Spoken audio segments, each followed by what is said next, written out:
வாழ்க வையகம், வாழ்க வையகம், வாழ்க வளமுடன். அருள் தந்தை வேதாத்ரி மகரிஷி அவர்களின் நாள் ஒரு நற்சிந்தனை.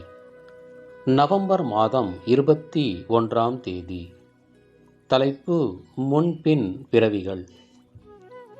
ஒரு மனிதனின் முற்பிறவிகளை அறிய வேண்டுமானால் அவன் உருவத்திற்கு மூலமான விந்துநாத தொடர்பை யோகத்தால் பற்றி கொண்டே பின்னோக்கி செல்ல வேண்டும்.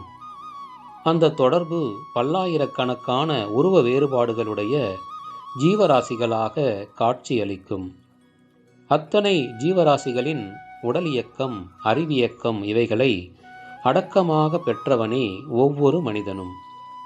பின்னோக்கி செல்லும் உருவ பரிணாம தொடர்பு பல ஜீவராசிகளை தாண்டி போய் இறுதியாக பரமாணுவிலேயே முடிவு பெறும்.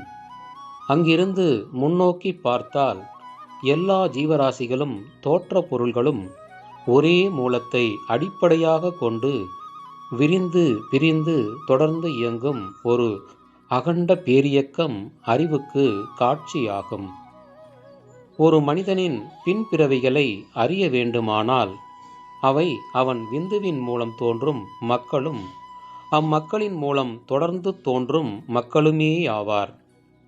ஆதி அல்லது அகண்ட சக்தி, அணு அறிவு என்ற 3 நிலைகளை பற்றி அறிந்தவர்களுக்கு இந்த விளக்கம் மிக தெளிவாக இருக்கும். மற்றவர்கள் பொறுமையோடு பல தடவை சிந்தித்தே அறிய வேண்டும். அருள் தந்தை அவர்கள். வாழ்க வளமுடன்.